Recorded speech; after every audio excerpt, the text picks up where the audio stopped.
I think a lot of times my mom is actually a teacher and she teaches science and math, so I've always had just a good foundation and someone to always help me if I had questions. Also, just being blessed with some form of intelligence that'll help you get things comprehended, and then also just kind of learning how to work hard, being able to adapt from playing sports. So I was always able to push through academically whatever was presented in front of me.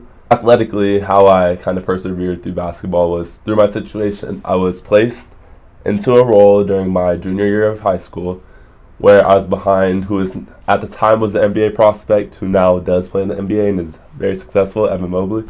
Shout out to you. I was just in a role behind him and I was constantly striving. I had no offers. I had no attention to my name. It was a very humbling position because it's someone at the top of their game and you're just trying to go in there and make a name for yourself and also trying to improve people in your environment. So I think it just kind of set up a good framework for me to kind of just constantly keep striving, keep pushing, seeing what someone at the top of their game looks like and seeing their everyday processes to get there, and then also just kind of taking notes and almost following in those footsteps to an extent. I think confidence played a big role in a lot of things I had to do, coming from a public curriculum to a private curriculum, and also the different demographic at the school. It was highly concentrated with a bunch of just Caucasian white people, and I was kind of one of the few minorities there, or the basketball team as a whole was a minority. Wasn't a lot of us there. And then also, I didn't know anyone there. I went to a school with no relationships with literally anyone at all. It kind of just had to find my niche, find myself, see who I was. And I don't know, confidence just really played a strong piece in that for me. Also, on the court, I didn't have anyone who was necessarily pushing me literally to become my best version of myself because they didn't know me well enough to push me to my best version. They didn't know my game, didn't know how to go about it. Same kind of went from the academic piece in the classroom.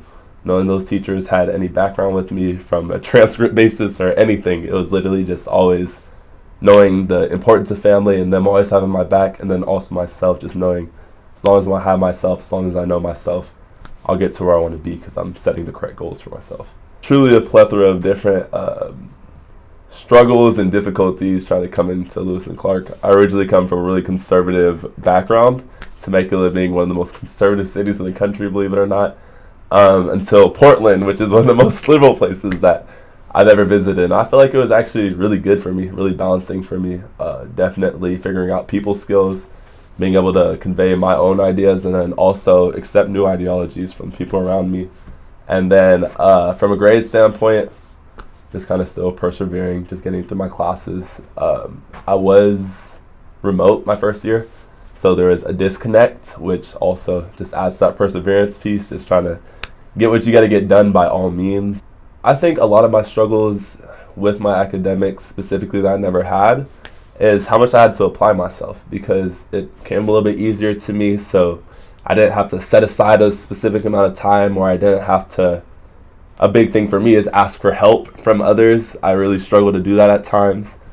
And I'm not sure, just kind of personally with myself accept that it's okay to not comprehend something, and it's not okay, or that it is okay to not get something right the first try. And I think I really battled with that, and I think as I get more comfortable with failure and understanding that success comes from failure and from those trials and from learning and from all those things, that it's put me in a better mindset, and also it's helped me to perform better in the classroom. Both the biggest and most cool thing to me was the liberal arts concept as a whole, of where there's a moral piece to it. It's not that you're just having information spewed at you, remember it, write it down. It's no, we actually have an attachment to what we're doing. We're doing stuff for people with the best intention of people at mind.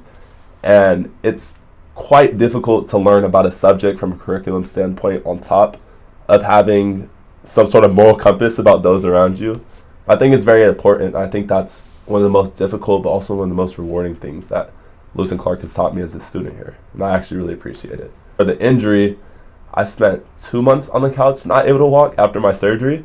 So finding ways to distract myself and stay active. And also, I'm a huge car enthusiast, so I actually spent a lot of time learning about cars, learning about repairing my own car at home a little bit more, and just I don't know, just always making sure that I'm a sponge to knowledge and just keep on absorbing like everything that I can, no matter what position I'm set in. My team, for one, that's always just been a great foundation for me. They always look out for me, always giving me good energy, good feedback. Just, I don't know, basketball being an escape for me and being able to separate the stresses and pressures of academics, and then also just being able to enjoy myself as a human. And then also my family.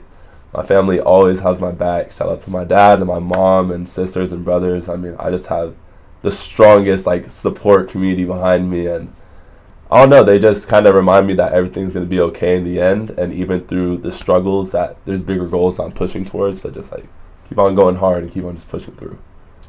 To be completely honest, I never got to the place that I envisioned that I wanted to be at, like athletically, just because between surgeries and injuries and stuff like that, you kind of lose that physical piece to yourself.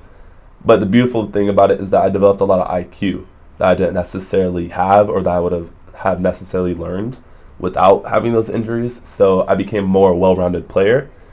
I just found different ways to be efficient, and I also figured out that everything isn't about myself and my own scoring success or statistical success, but having a successful team around me. Like, I know last year, coming in as technically a freshman, I just wanted to get my minutes, play.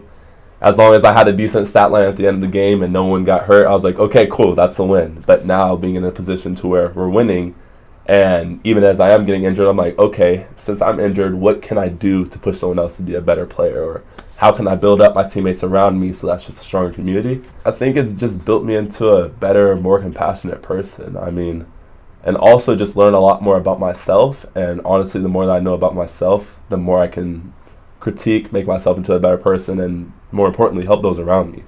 So finding out what I look like at my lowest points when I'm really struggling and I can't get stuff together, finding out my support system, and also just figuring out what some of my worst traits are and what I can build on top of. I feel like that's a good thing, kind of in the way that my challenges have molded me and shaped me. And then also kind of just having that winning mentality of always pushing through, always finding the light in any situation, and kind of finding just a way to succeed by any means.